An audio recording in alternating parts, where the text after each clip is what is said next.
Pemirsa, belasan jiwa melayang, puluhan warga menderita luka bakar dan ribuan warga mengungsi karena tidak lagi memiliki tempat tinggal. Inilah gambaran korban kebakaran depo Pertamina di Pelumpang, Jakarta Utara pada awal Maret.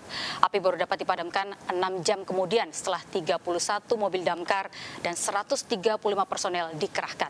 Lantas bagaimana kebakaran tersebut terjadi? Kita akan sama-sama melihat penjelasannya dalam informasi grafik berikut ini. Dan bisa kita perhatikan bahwa yang pertama, kalau kita ingat 3 Maret lalu menjadi hari yang kelam bagi warga Tanah Merah. Kebakaran depo Pertamina membuat puluhan nyawa melayang sia-sia. Kasus kebakaran depo Pertamina Pelumpang ini bahkan menjadi kasus kebakaran depo Pertamina yang paling mematikan. Dan pemirsa, bagaimana tidak, akibat kasus kebakaran ini 21 warga Tanah Merah meninggal dunia. Tidak hanya itu, 49 orang juga terluka dan harus dilarikan ke rumah sakit. Bahkan total 1.300-an jiwa terpaksa diungsikan dan kehilangan tempat tinggalnya. Kalau kita lihat dari kamera CCTV di permukiman warga, ada jeda kurang lebih 19 menit antara warga mencium bau yang menyengat hingga kemudian kebakaran terjadi. Sayangnya dalam waktu 19 menit ini tidak ada peringatan maupun upaya penyelamatan yang dilakukan oleh petugas. Nah, kalau kita lihat pemirsa, tidak mengejutkan bahwa kemudian kebakaran ini memakan belasan atau bahkan puluhan korban jiwa. Mengingat jarak antara rumah warga juga dengan depo Pertamina yang terbentang hanya 28 meter saja. Padahal mengacu pada keputusan Menteri ESDM tentang keselamatan dan kesehatan kerja pertambangan umum, pembangunan tangki BBM memiliki ketentuan jarak aman minimum yang harus dipatuhi. Dengan kapasitas tangkinya, depo Pertamina Pelumpang seharusnya memiliki jarak minimum dari permukiman warga, yakni sebesar 52,5 meter. Nah, bahkan sejumlah peneliti migas saja menyebut bahwa batas ideal jarak antara depo atau terminal bahan bakar minyak dengan permukiman penduduk adalah minimal 1 km.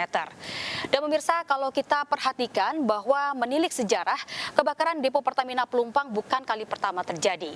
Depo ini sudah pernah 2 kali terbakar sebelumnya, yakni tahun 2009 dan juga 2017. Kalau kita lihat, kebakaran depo Pertamina Pelumpang terjadi pada 18 Januari 2009. Ini yang pertama kali, yakni di tangki 24 dengan korban meninggal 1 orang pekerja. Kemudian 4 Mei 2017 kebakaran kembali terjadi pada bagian pipa tangki BBM. Namun tidak ada korban jiwa maupun korban luka dan kebakaran hanya membakar alang-alang di sekitar kawasan depo.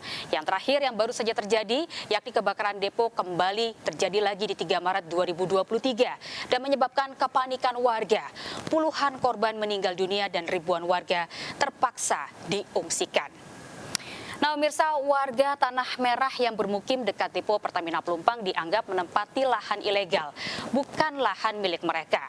Masalah kepemilikan lahan ini kemudian muncul ke publik dan diusut usai kebakaran depo Pertamina terjadi.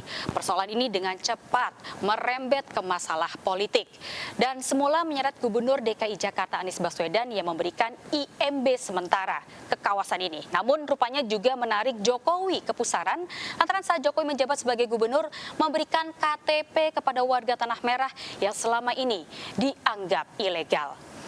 Dan pemirsa, berulangnya kebakaran di tempat penyimpanan BBM Pertamina menandakan ada yang tidak beres dalam pengelolaan fasilitas ini. Diperlukan audit secara menyeluruh tata kelola perusahaan agar insiden serupa tidak terulang kembali. Tidak ada pilihan bagi pihak manajemen selain mengaudit pelaksanaan tata kelola perusahaan. Dengan audit yang baik dan benar, maka akan ditelusuri sumber kelalaian yang memicu kebakaran depo Pelumpang dan kilang-kilang Pertamina lainnya.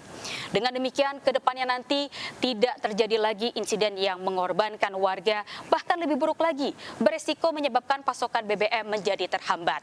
Pepatah menyatakan hanya keledai yang jatuh ke lubang yang sama 2 kali.